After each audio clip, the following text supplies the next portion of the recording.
कक्षा 7 गणित फर्स्ट प्रश्नावली 1B का पहला सवाल आज हम लोग पढ़ेंगे।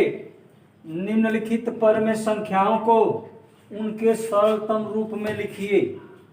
क ख ग घ 4 सवाल है। पहला सवाल में 4 भाग करके सवाल दिया गया है। सरलतम रूप का मतलब सबसे छोटा से छोटा रूप। अब देखिए इसको कटा करके हम छोटा कर देंगे। जैसे 2 से कटाएंगे तो यह हो जाएगा 2 चौको 8, 2 पाँचे 10। अब यह 4 और 5 जो है एक ही संख्या से नहीं कटेगा, तो इसको आगे लिख देंगे -4/5। -4/5 ही -8/10 का यह सरलतम रूप है।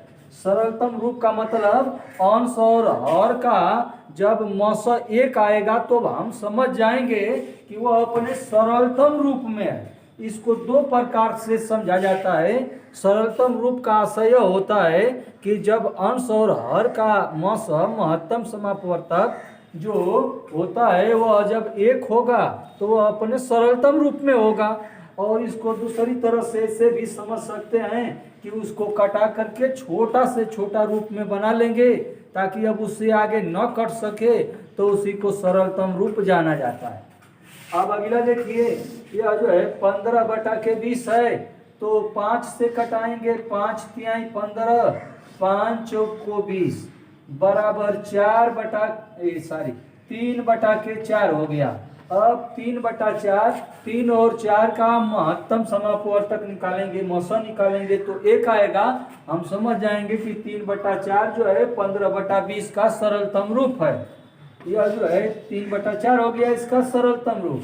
अब आगे देखिए, यह का है 25/45, 5 पाँचे 25, 5 9 45, यह हो गया 5/9। अब 5 और 9 का जब मौसा निकालेंगे तो वह 1 आ जाएगा। तब हम समझ जाएंगे कि 25/45 का सरलतम रूप न्यूनतम रूप 5/9 है।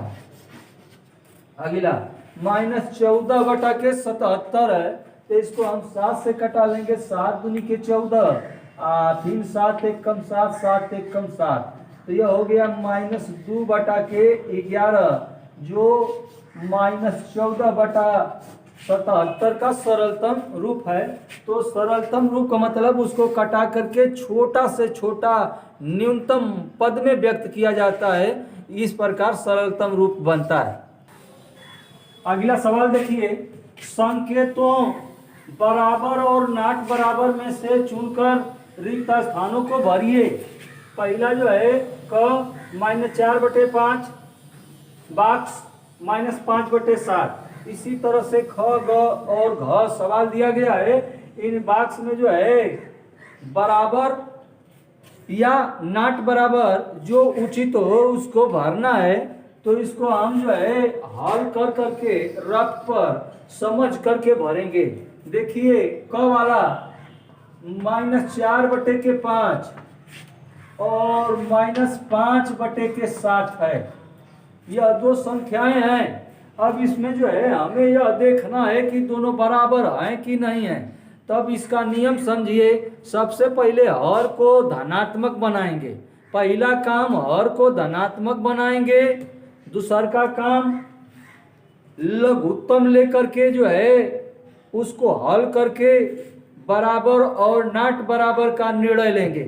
तो यहाँ हर 5 है, यहाँ हर 7 है, दोनों धनात्मक है। जब दोनों धनात्मक है तो अभी बताया हूँ कि हर धनात्मक होना चाहिए, या धनात्मक नहीं है तो धनात्मक बना लेंगे। तो यह जो है पहले से इस सवाल में धनात्मक है 5 और 7 हर। तब इसके आगे दोनों का हम लसम ले लेंगे। 5 और 7 का लसम 35 हो गया। 35 में 5 का भाग देंगे, 5 7 35, आगुड़ा करेंगे 4 में तो 7 चौक 28 -28 कामा 7 पाँचे 35 और 5 पाँचे 25, यह -25 हो गया। अब इसके आगे देखिए, यह 35 जो है दोनों की बटा है, इशारे से देखते रहिए। इसको अलग अलग कर देंगे। -28/35 कामा 25 -25 अब बटा के 35। ठीक। अब यह जो है हर दोनों का बराबर है, 35-35 है। यहाँ हर बराबर नहीं था, यह 5 था और यह 7 था, तो हम यहाँ जो है हर बराबर किए हैं, दोनों का हर बराबर हो गया 35-35। जब हर बराबर होता है तो अंश का तुलना किया जाता है, अंश पर ध्यान देते हैं। जो अंश बड़ा होता है वह भिन्न बड़ी होती है या उसके सामने वाली मूल भिन्न बड़ी होती है।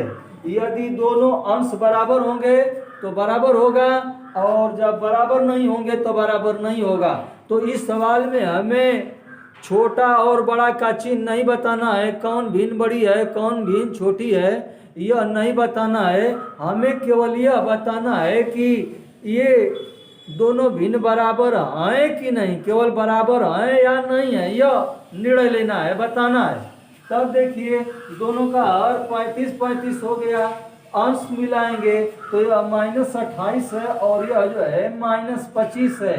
यह दोनों अंश आपस में बराबर नहीं है।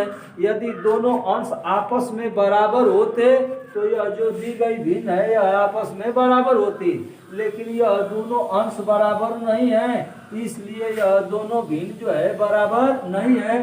तो इसमें हम क्या भरेंगे, नाट बराबर भर देंगे। अब यहीं पर एक और बात समझ लीजिए, जब छोटा बड़ा वाली बात आएगी तो जिसका यदि हर बराबर होता है तो जिस भिन्न का अंश बड़ा होता है वह भिन्न बड़ी होती है, तथा जब हर बराबर होता है तो जिस भिन्न का अंश छोटा होता है वह भिन्न छोटी होती है।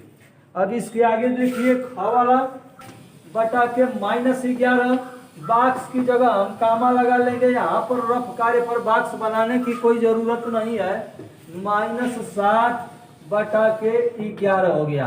अब देखिए यहाँ 7 के आगे जहाँ मैं अपना उंगली रखा हूँ प्लस का चिन्ह छिपा हुआ है, तो प्लस में माइनस का भाग देंगे तो माइनस हो जाएगा, तो माइनस ऊपर लिख देंगे -7 बटा के 11 कामा -7 बटा के 11, यह ज्यों का त्यों उतर गया। अब देखिए दोनों का हर आपस में बराबर है, 11-11 है, तो अंश का तुलना करेंगे तो अंश -7 है, यह भी -7 है। जब हर बराबर होगा, दो या दो से अधिक भिन्नों का हर बराबर होगा तो अंश का तुलना करेंगे। यदि अंश भी बराबर हो जाएगा आपस में तो वे भिन्न बराबर होंगी। तो यहाँ जो है -7, अतः यह दोनों भिन्न आपस में बराबर है। अब आगे देखिए ग वाला रफ कार्य बटा के 5 कामा -7 बटा के 4। अब देखिए दोनों का हर धनात्मक है, ठीक। अब उसके आगे जो है 5 और 4 का लसर लेंगे तो 5 और 4 का लसर जो है 20 हो जाएगा। 5 चौक को 20 और 4 आठे 32, -32 हो गया, और 4 पाँचे 20 आप 5 7 35, -35 हो गया। अब यहाँ दोनों को अलग अलग कर देंगे जैसे पीछे मैं बताया हूँ, -32 बटा के 20 और यह का हो गया -35 बटा के 20। दोनों का हर आपस में बराबर है। जब हर आपस में बराबर है तो अंश का तुलना करेंगे, अंश भी आपस में बराबर होगा तब भिन्न बराबर, अंश बराबर नहीं होगा तो नाट बराबर। तो यह -32 है और यह -35 है, यह दोनों का अंश आपस में बराबर नहीं है, अतः दी गई भिन्न भी आपस में बराबर नहीं है, तो इसमें भर देंगे नाट बराबर। अगला देखिए ग वाला 14 बटा के -16 कामा -21 बटा के 16। 14 के आगे प्लस है, प्लस में माइनस का भाग देंगे तो -14 बटा के 16 कामा -21 बटा के 16। दोनों का हर है आपस में बराबर है। जब दोनों का हर आपस में बराबर है तो अंश का तुलना कर लेंगे, देखेंगे कि अंश बराबर है कि नहीं। यदि अंश बराबर होगा तो दोनों भिन्न बराबर होगी, अंश बराबर नहीं होगा तो दोनों भिन्न कभी भी आपस में बराबर नहीं होगी। तो यह अंश जो है बराबर नहीं है, असमान है, अतः भिन्न जो है बराबर नहीं है, तो इसमें नट बराबर लिख देंगे। इस प्रकार जो है प्रश्न नंबर 2 में हमको भरना था कि दोनों भिन्न बराबर है कि नहीं।